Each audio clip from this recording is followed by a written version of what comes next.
धेमाजि जिल्ला दुलाराय बर' फरायसा आफादनि बे गाहाय मावख'नि सिमेन्ट सापरियाव फुंबिलिनि समावनो जोङो धेमाजि जिल्लानि सिङाव थानाय गाहायै सोलोंथाइनि जिखिनि थासारि आरो जेंनाफोर दङ आरो हा हुजों सोमोन्दो थानाय बर' कसारि काउन्सिलाव गामि थिसननाय बे बायदि बिथिंखौ लानानै जोङो जिल्लानि दखराफोरखौ हरखाबैब्लाबो जोङो लिंनानै जिल्लानि आफादगिरि हिरेन्द्र बसुमतारी बिथांनि बाहागो लानाय आरो गोबां एडभाइजार आरो दङमोन। दा बेखौ जोङो गोथौयै आरो गुवारै सावरायो। धेमाजि जिल्लायाव गोबां हाई स्कुल आरो हाई सेकेन्डारि दङ, जेराव क्लास 10 सिम बर' मिडियाम आरो दा क्लास 12 सिम बर' मिडियाम आपग्रेडेशननि थाखाय पोस्ट ग्रेजुएशननि थाखाय जोङो सरकारजों सावरायबाय थादों। बे पोस्ट ग्रेजुएशन प्रसेसआबो आरम्भ जाबाय। दा बेयाव मोनसे गिदिर जेंनाया जाहैबाय जे ग्रेजुएट टिचारनि दा एपइन्टमेन्ट सोलिबाय थादों आरो टेट लवार प्राइमारि आपार प्राइमारिनिबो माने एपइन्टमेन्टआ जालांखांबाय। खिन्थु एन्टायार आसामाव आरो धेमाजि आरो लखिमपुर जिल्लायाव बर' मिडियामा गोख्रोङैनो थांनानै दङ आरो बर' मिडियामनि स्कुलाबो बिनि नाम्बार्सआबो गोबां। खिन्थु जेब्ला आसामाव ग्रेजुएट टिचारनि पोस्ट एडभार्टाइजमेन्ट जायो, माने मालाबा मोननै मालाबा मोनसे मालाबा मोनबाल' होयो। व्हेरेज धेमाजिनि जिखिनि जोंहा हाई स्कुलफोर दङ 40टानिबो बारा, बेयाव पोस्ट भेकेन्ट दं दाबो, रिटायार्ड आरो डेड पोस्ट। हाई स्कुलनि आर्ट्स टिचारानो जा, साइन्स टिचारानो जा, जि टिचारानो जाया मानो, खिन्थु बे पोस्टखौ देखाया। दा बेखायनो बे खोथाखौ जोङो थिग खालामदों जे मोनफ्रोमबो हाई स्कुलनिफ्राय बा स्कुलनिफ्राय हेडमास्टारा गावनि स्कुलाव बा प्रिन्सिपाला गावनि स्कुलाव खैथा पोस्ट दङ बेखौ राइटिं पेडआव लिरनानै गाहायाव सहि आरो सिल मारिनानै हरगोन आरो बे कपिखौ जोङो इन्सपेक्टर अफ स्कुलनो होगोन आरो इन्सपेक्टर अफ स्कुलनिफ्राय मोनसे फरवार्डिं जों लानानै, जिहेतु दाखालि 9 डिसेम्बराव आसामनि सोलोंथाइ मन्त्रि डक्टर रनज पेगुजों एबसुआ जों गोथौयै आरो गुवारै सावरायदोंमोन। जोङो बिथांनो जमा होगोन, डाइरेक्टर अफ सेकेन्डारि इडुकेसननो जों जमा होगोन, जाहाथे बिथांमोना जोङो थगायनो हाया। दा एसबि बड' हाई स्कुलानो जा, ओरै MMK हाई स्कुलानो जा, बा लखिमपुरावबो गोबां बेबायदि हाई स्कुल दङ जेराव पस्टआ भेकेन्ट आरो स्टुडेन्टनि नाम्बारा बारा,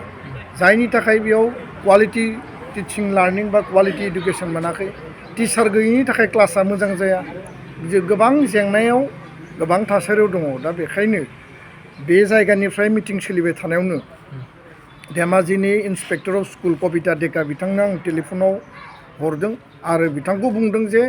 नोंथाङा भेकेन्सिखौ नुनानै स्टेटआव हरो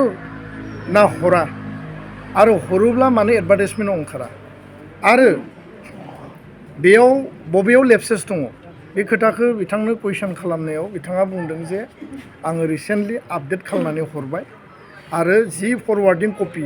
बेखौ जोंनोबो होनांगौ होननानै जोङो टेलिफनाव बिथांखौ बुंहरनाय जादों। दा एनिवे लवार प्राइमारि आरो आपार प्राइमारिनि थाखाय स्पेसियेल टेट जागोन।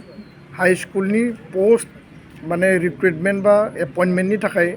स्टेट लेभेलाव जोङो बे डाटाखौ लानानै जों एन्टायार आसामनिखौ जों फाइट खालामगोन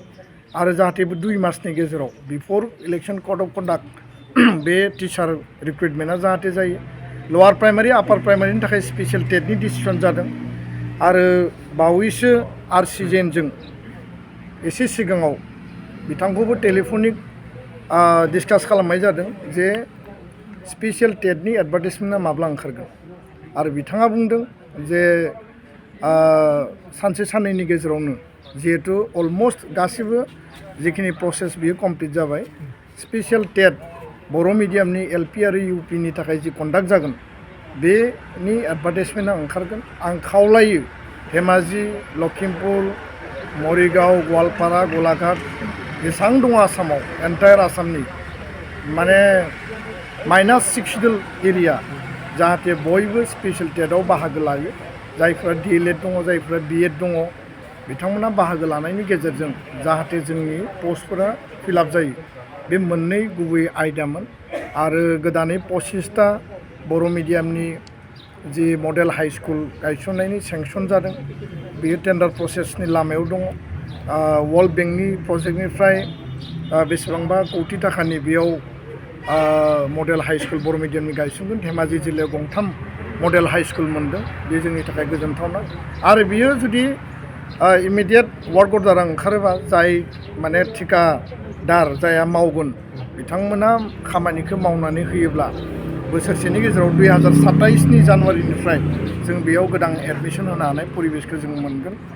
आरो बिनि अनगायैबो भेन्सार स्कुलनि प्रभिन्सियेलाइजेसननि जि मेकानिजम बे मेकानिजमनि बेलायाव